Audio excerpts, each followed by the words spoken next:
اللہ کریم فرماتے ہیں کہ ہم نے اہل ایمان پر احسان کیا کہ ان میں ایک رسول بھیجا انہی میں سے. یہ اللہ کی دو نعمتوں کا ذکر ہے اس ایک جملے کے اندر. ہم نے اہل ایمان پر احسان کیا. کیا احسان کیا؟ اس بعث فیہم رسولا کہ ہم نے ان میں ایک رسول بھیجا انہی میں سے بھیجا. یہ دوسرا احسان ہے.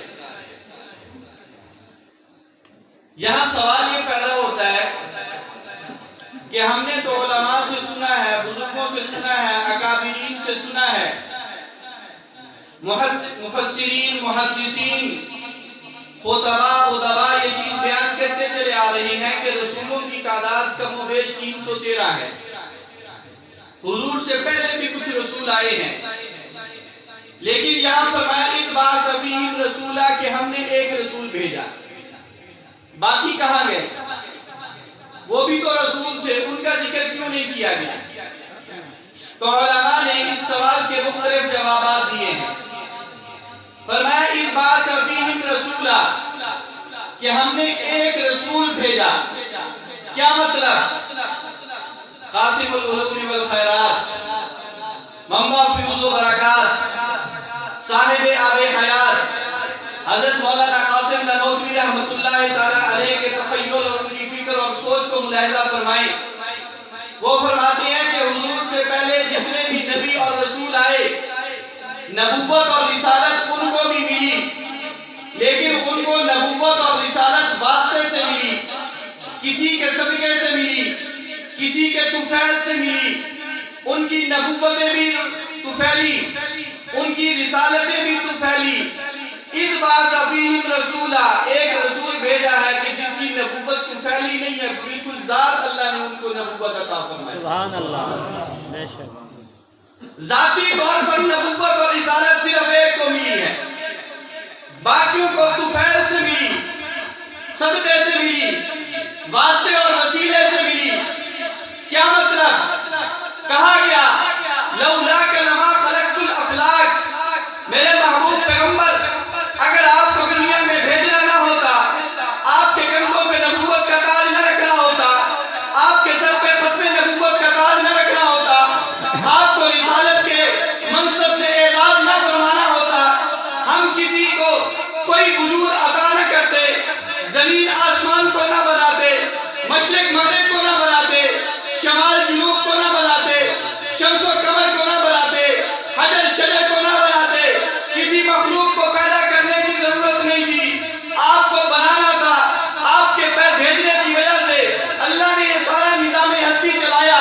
کیونکہ آپ نے آنا تھا, آدم کو نبوت بھی آپ کے صدقے سے ملی ہے, حضرت نوح کو نبوت بھی آپ کے صدقے سے ملی ہے, حضرت ابراہیم کو نبوت بھی آپ کے صدقے سے ملی ہے, حضرت اسماعیل کو نبوت بھی آپ کے صدقے سے ملی ہے, حضرت یوسف کو نبوت بھی آپ کے صدقے سے ملی ہے, حضرت موسیٰ علیہ السلام کو نبوت بھی آپ کے صدقے سے ملی ہے, حضرت عیسیٰ علیہ السلام کو نبوت بھی آپ کے صدقے سے ملی ہے. اگر آپ کو بھیجنا نہ ہوتا, کسی نبی کو نبوت نہ ملتی. پتہ یہ چلا باقی انبیاء کی نبوتیں, باقی رسولوں کی رسالتیں حضور کے صدقے اور طفیل سے ہیں, آپ کی رسالت ذاتی رسالت ہے. اس لیے فرمایا اذ بعث فیہم رسولا. سبحان اللہ, سبحان اللہ, ماشاء اللہ. جب باقیوں کی نبوتیں اور رسالتیں طفیل سے ہیں, صدقے سے ہیں, آپ کی رسالت ذاتی رسالت ہے, کسی کے واسطے سے نہیں, کسی کے طفیل سے نہیں, کسی کے صدقے سے نہیں ملی. پھر یہی چیز ہمیں سمجھ میں آتی ہے کہ کلمہ تو ہر نبی کو ملا ہے, لیکن کسی نبی کے کلمے میں اس کو لفظ رسول کے ساتھ ذکر نہیں کیا گیا, کیونکہ ان کی رسالت ذاتی نہیں تھی. کلمے کے حصے میں ان کی صفات کو ذکر کیا گیا, رسالت کو ذکر نہیں کیا گیا. حضرت آدم کو کلمہ ملا لا الہ الا اللہ, آدم نبی اللہ, کیونکہ رسالت ذاتی نہیں تھی, رسول کا ذکر موجود نہیں ہے. حضرت نوح کو کلمہ ملا لا الہ الا اللہ, نوح نبی اللہ, رسالت ذاتی نہیں تھی, کسی کے صدقے سے ملی تھی.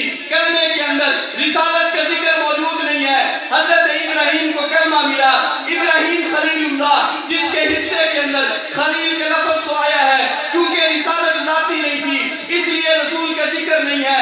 حضرت موسیٰ علیہ السلام کلمہ ملا لا الہ الا اللہ، موسیٰ کلیم اللہ، رسالت ذاتی نہیں تھی، کلمے میں لفظ رسول موجود نہیں ہے۔ حضرت عیسیٰ علیہ السلام کو کلمہ ملا لا الہ الا اللہ، عیسیٰ روح اللہ، کیونکہ رسالت ذاتی نہیں تھی، کلمے میں لفظ رسول موجود نہیں ہے۔ لا الہ الا اللہ محمد الرسول اللہ صلی اللہ علیہ وسلم، نبوت بھی ذاتی ہے، رسالت بھی ذاتی ہے، کمالات بھی ذاتی ہیں، اس لیے کلمے کے اندر بھی لفظ رسول کو ذکر فرمایا۔ سبحان اللہ، ماشاء اللہ۔ اس بار فیہم رسولہ، ہم نے ایک رسول بھیجا جس کو ذاتی نبوت عطا فرمائی، باقی سب کی طفیل اور صدقے سے ہے۔ دوسری بات فرمایا جتنے رسول بھی آئے ہیں وہ سارے بنو اسحاق میں آئے ہیں، بنو اسماعیل میں آنے والا یہ اکیلا ہے، اس لیے فرمایا اس بار فیہم رسولہ، ہم نے ایک رسول بھیجا۔ تیسری بات اس بار فیہم رسولہ، ایک رسول بھیجا، رسول تو پہلے بھی ہیں، بات سمجھ میں آئی؟ رسولہ یہ ایک ایسا ہے جس شان کے ساتھ، جس عظمت کے ساتھ، جس مقام کے ساتھ، جس رفعت کے ساتھ، جس بلندی کے ساتھ اس کو بھیجا ہے، اس سے پہلے کسی کو نہیں بھیجا۔ رسولہ عظیم الشان رسول بھیجا ہے، عظمتوں والا رسول بھیجا ہے، بلندی اور مقام والا رسول بھیجا ہے، جو اس کو دیا ہے اس سے پہلے کسی کو نہیں دیا۔ میں نے سوال کیا وہ کون سی چیز ہے جو ہمارے پیغمبر کے حصے میں آئی، کسی اور نبی کے حصے میں نہیں آئی؟ مجھے علماء نے جواب دیا، ایک نہیں، دو نہیں، بیسیوں نہیں، سینکڑوں نہیں، ہزاروں لاکھوں دلیلیں اس پر دی جا سکتی ہیں کہ اللہ نے جو کچھ ہمارے محبوب پیغمبر کو عطا فرمایا آپ سے پہلے کسی نبی کو عطا نہیں کیا۔ میں نمونے کے طور پر حضور کی عظمت کو ظاہر کرنے کے لیے چند باتیں آپ کے سامنے رکھتا ہوں۔ انبیاء تو حضور سے پہلے بھی آئے ہیں، رسول تو حضور کے سے پہلے بھی آئے ہیں، لیکن فرق کیا ہے؟ حضور علیہ السلام کی آمد میں، ان کی آمد میں، آپ کی شان میں، ان کی شان میں، آپ کے مقام میں، ان کے مقام میں، آپ کی عزت میں، ان کی عزت میں، آپ کی نبوت میں، ان کی نبوت میں، آپ کی رسالت میں، ان کی رسالت میں۔ آؤ میرے دوستو غور کرو، اللہ نے نبی بھیجے ہیں، لیکن مجھے نظر یہ آتا ہے جو نبی بھی دنیا کے اندر آیا وہ آیا پہلے ہے، اس کا تعارف بعد میں ہوا ہے، اس کا تذکرہ بعد میں ہوا ہے، اس کا چرچا بعد میں ہوا ہے، لوگوں کو بعد میں پتا چلا یہ آدم تو اللہ کے نبی ہے، یہ شیش تو اللہ کے نبی ہے، یہ نوح تو اللہ کے نبی ہے، یہ ابراہیم تو اللہ کے نبی ہے، یہ اسماعیل اللہ کے نبی بن چکے ہیں، یہ موسیٰ علیہ السلام تورات لے کے آئے ہیں، اللہ نے نبوت عطا فرما دی ہے۔ یہ عیسیٰ علیہ السلام کے پاس اتنے معجزات کہاں سے آئے؟ اللہ نے نبوت عطا فرما دی۔ ہر نبی دنیا میں آیا پہلے ہے، لیکن تعارف بعد میں ہوا ہے۔ اس بار فیہم رسولہ، ایک رسول ایسا آیا ہے کہ جس کا تعارف ہی نہیں بلکہ مکمل تعارف اللہ نے اس کے آنے سے پہلے کروا دیا۔ سبحان اللہ، سبحان اللہ۔ اس کی آمد سے پہلے مکمل تعارف، صرف تعارف نہیں، مکمل تعارف کہ وہ نبی کون ہوگا، اس کا ابا کون ہوگا، اس کی اماں کون ہوگی، اس کا دادا کون ہوگا، اس کا خاندان کیا ہوگا، اس کا قبیلہ کیا ہوگا، اس کا شہر کون سا ہوگا، اس کا دارالہجرت کیا ہوگا، اس کے ساتھی کون ہوں گے، اس کی جماعت کون سی ہوگی، اس کے اہل بیت کیا ہوں گے، اس کے اوصاف کیا ہوں گے، اس کے خصائل کیا ہوں گے، اس کے فضائل کیا ہوں گے، اس کے کمالات کیا ہوں گے، اس کے معجزات کیسے ہوں گے، اس کی نبوت کیسی ہوگی، اس کی کتاب کیسی ہوگی، اس کی نبوت کا دائرہ کہاں تک ہوگا، ایک ایک چیز کو اس کے آنے سے پہلے بیان کر دیا۔ اس بات فیہم رسولہ، ایسی شان والا صرف ایک ہی ہے۔ اور دوسری بات سمجھے، اس بات فیہم رسولہ، ایک رسول بھیجا، شان والا، عظیم الشان، کس اعتبار سے؟ جو نبی بھی دنیا میں آیا کسی نبی کو بحیثیت نبی کے اللہ سے مانگا نہیں گیا، بات یاد رکھنا، کسی نبی کو بحیثیت نبی کے اللہ سے مانگا نہیں گیا، کسی رسول کو بحیثیت رسول کے اللہ سے مانگا نہیں گیا۔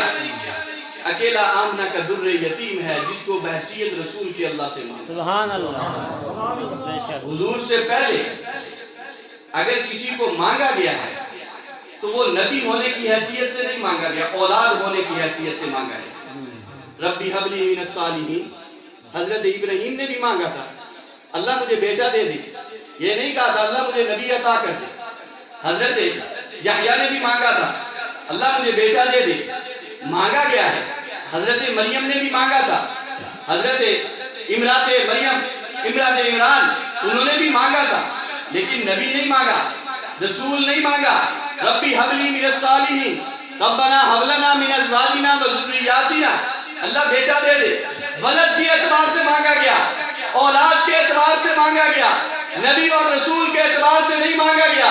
یہ شان ہے ہمارے محبوب پیغمبر کی، آپ کو مانگا گیا ہے بچے کے اعتبار سے نہیں، اولاد کے اعتبار سے نہیں، ولد کی حیثیت سے نہیں۔ حضرت ابراہیم علیہ السلام نے اپنے بیٹے اسماعیل کو ساتھ ملا کے اللہ کا گھر بیت اللہ تعمیر کر کے مصلی بچھا کے رب کے سامنے ہاتھ پھیلا کے کہا ربنا وبعث فیہم رسولا، اللہ جس عظیم الشان رسول کو بھیج کے تم نے اہل ایمان پر احسان جتلانا ہے، میں دعا کر رہا ہوں اسے میری اولاد کے اندر بھیج دیا۔ سبحان اللہ۔ باقی سب آئے بن مانگے آئے، حضور آئے مانگنے کے ساتھ۔ آپ کو مانگا گیا، رسول کی حیثیت سے مانگا گیا، ایسا رسول۔